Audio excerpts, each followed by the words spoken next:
Hey traders, checking in on the stock market today. Bulls kept complete control, hitting all-time highs in SPY and in the Qs, and that allows a market environment where the volatile names can run wild in both directions, which they certainly continue to do. We'll look at it all in just a flash. Introducing the Chart Guys Swing Report, a weekly digital publication that uses technical analysis to identify long-term market opportunities. Understand the market from a swing trade perspective. Follow institutional money as it rotates from sector to sector, and make the most of the Swing Report's weekly trade opportunities, with key entry and exit levels provided. Performance is tracked and updated weekly. For more information, visit us at chartguys.com. Now, let's check out some charts. So we ended yesterday watching the S&P 500 futures chart and the 4-hour equilibrium that did break bearish, but as we headed into the morning, we could see, okay, that's a bear break with a lack of follow-through. What does that mean? That means zoom out and look for the possibility of a bull flag. And of course, bulls did not disappoint with their significant follow-through.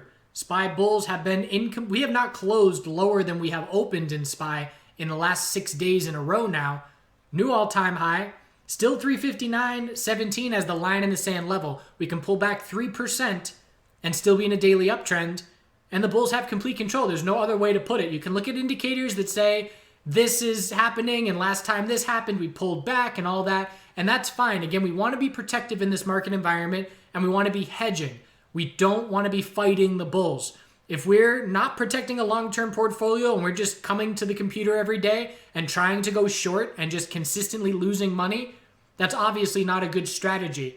So know what we're looking for, be prepared for it any day, but if we don't get it, ride the bulls.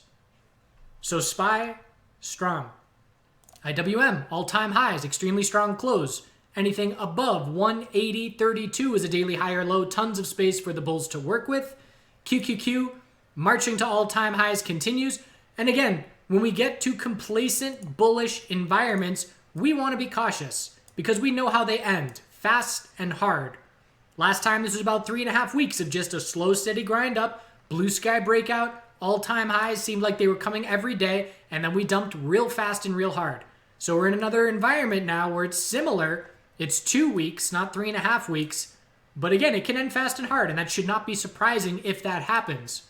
I'm not looking for it on a daily basis, but if I see all sectors at their low of the day at the same time, a little late, and my brain fires off, and that tells me, okay, this might be it. Get ready, position yourself. And that has not happened in a long time. Even today, we headed into the morning and I was saying, okay, if QQQ breaks the low of yesterday, we started the morning with XLF and XLV, small gap down, right at their low of yesterday. So we knew that they were likely to break their lows. So the most important thing for me at that point was, does QQQ break the low of yesterday and follow with them, all three sectors at the lows at the same time? We did eventually break that low of yesterday, but by the time QQQ broke the low of yesterday, XLV and XLF were at their high of the day. They were going inverse, and I know that the SPY bears are getting no follow-through if that is the case. As long as some of our major sectors are going up when the other ones are pulling back, we're not going to see significant market weakness. So QQQ bulls, complete control, tons of space for the daily high or low, closing at the high of the day 4 out of the last 5 days. Financial sector, trying to set a daily high or low. If we can see a break of 29.03, our new daily high or low will be set, and we'll be looking at continuation. Hourly does need to change the trend. This is a bounce coming off the low of consolidation, and we ended up at the high of the day, so we will need a clear hourly higher low and higher high for us to say, yes, our new daily higher low has been set, but obviously there's no red flags on this daily consolidation the past couple of days. And again, that 2-day pullback is being offset by QQQ going up the past few days. Healthcare sector, and we even held the low of yesterday on XLV, which was another point in favor of the bulls. Just a slow, steady march.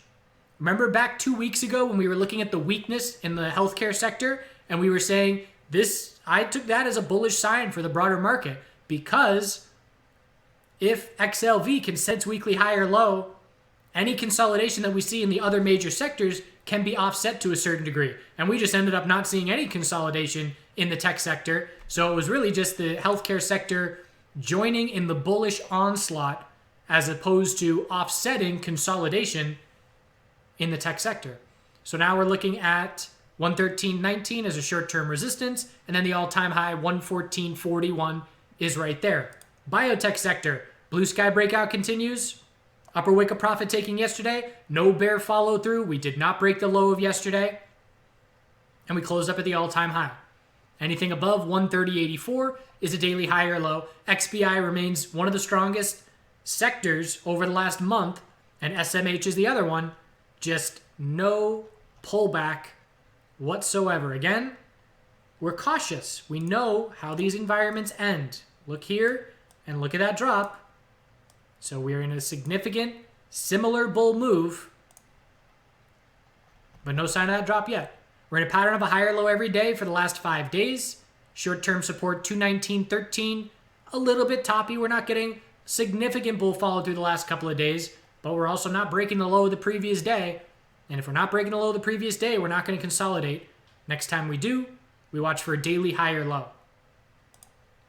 TAN, short-term bull break, but again, we're watching for a daily lower high compared to 88.35. If we see increasing bull volume from here, then it is possible that we just see continuation to a higher high. But if this volume stays this low, we will anticipate a daily lower high as the more likely scenario, and 79.67 remains our most important support as our last daily higher low. And the VIX, still weak. Daily EMA 12 resistance, rejecting the price. We're looking back down at the base around $20, and that's where we're headed with the close at the low of the day 2 days in a row. So trying to stay sideways, certainly not doing anything in terms of going up. And we know not to fall asleep on it. Again, we see these long, drawn-out, slow fades that end with a big spike. It's just a question of when, in my opinion, but not looking for it on a daily basis. Pretty much have to see XLV, XLF, and QQQ at the low of the day at the same time. If that does not happen, not even looking for any kind of notable weakness. That is criteria number one, and then volume is criteria number two. The dollar is still weak daily inside bar today. Potential daily bear flag still. EMA 12 resistance dropping down and approaching. So the dollar bull's not doing anything at this point except cooling off RSI, which does open up the door for the potential of another leg down. Metals slowly continuing their move, keeping control with 4-hour uptrends on both gold and silver. Miners today had an inside bar. So again, that just makes us pay attention a little bit because the miners have done a great job of giving us lead indications multiple times in the last few weeks. So with SPY at all-time highs and with metals at their highs, it's interesting that the miners did not break to a higher high today. If the inside bar breaks bearish, most important short-term support is 35.06. And of course, if it breaks bullish, the bulls keep that short-term control. Oil inventory report tomorrow is going to dictate whether we head down to 43.92 daily higher low support or whether we head back to our recent top at 46.68, setting a new daily higher low. So it makes for an important reaction because of how tight we are on the daily right now. And natural gas, 4-hour time frame, bear break with a lack of follow through. Let's see if that leads to a shift in momentum. 239 short-term resistance. If we get over that, we'll be watching for the potential of a daily bounce to get going, keeping in mind that anything under 285 will just be a daily lower high. Breaks with lack of follow through is certainly standing out to me on natural gas. Bear break, lack of follow through into a big bull move. Bull break, lack of follow through into a big bear move. And let's see if that 4-hour bear break, lack of follow through, leads into a bull move again. Had a lot of fun and continue to have a lot of fun trading these names. NIO, a lot of volatility. We were scouting a 4-hour lower high this morning and we ended up pulling back nicely under that resistance of 48.97. If the bears get any follow through tomorrow, 4-hour equilibrium will continue to tighten. Tesla blue sky breakout news reaction this morning led to weakness. We had a great support level to play off of. 614.79 was that level. We flushed down right after the open and held it.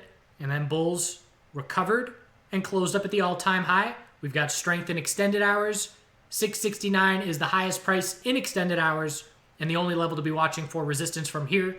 If the broader market stays strong, I anticipate Tesla is just going to stay strong as well until we get the addition to the S&P 500, and I will be watching for that to be a sell the news event. but we'll talk about that as we approach, ideally seeing the move as extended as possible to the upside to make me comfortable playing that sell the news event. And other than that, PLTR, big bull move first thing on the gap up open, big dump as we looked for the daily lower high compared to 3350. Again, these patterns are common in the sense that we have tons of volatility and then we look for tightening ranges. PLTR, we're watching for the tightening daily range. NIO, we're watching for the tightening 4-hour range. And when that happens, I then start scouting other names. So gambling names, back on the menu. PENN, Blue Sky Breakout, big time day today, closing strong. We saw hype go from these gambling names into electric vehicles, and now back attention on these gambling names. DKNG had a big day as well, but very different standpoint, not coming from that all-time high, or I should say not hitting that all-time high. Other than that, Snow, big pullback today, real nice 15-minute head and shoulders pattern, rolling over, but we're watching for the first hourly oversold conditions, scouting a daily high or low. And I have just been having a field day trading first 5-minute and first hourly oversold conditions in this very bullish market. And I will continue to do so as long as the broader market remains strong. And I'm being picky by just choosing names coming off their all-time highs. So I know Penn, back burner trade. That's why I call them a back burner trade. I know I will have a trade on PENN sometime in the near term where I make a 5-minute oversold bounce play to look for the hourly high or low. And then eventually an hourly oversold bounce play to look for the daily high or low. And again, they're not home runs, but it's just solid wins, and they're just constant. There's just so many of them with so many names strong in this market, and dips are for buying as long as the broader market holds up. So that is where we stand overall, and we'll see what tomorrow brings. Protect those long-term portfolios. Do not fight the bulls on a daily basis. Be ready. Have a game plan for when we see our significant weakness signals presenting themselves. But if they're not presenting themselves, then we're sticking with the bulls. Do good things.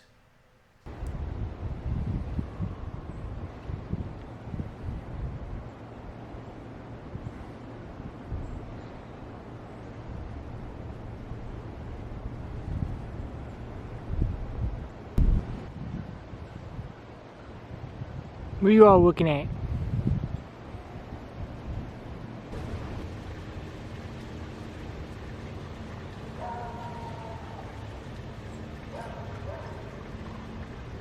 They're multiplying.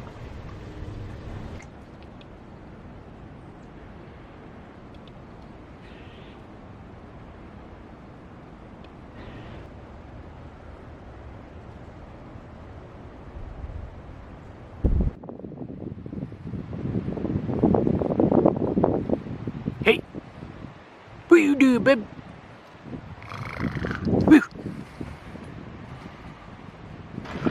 What a pretty girl.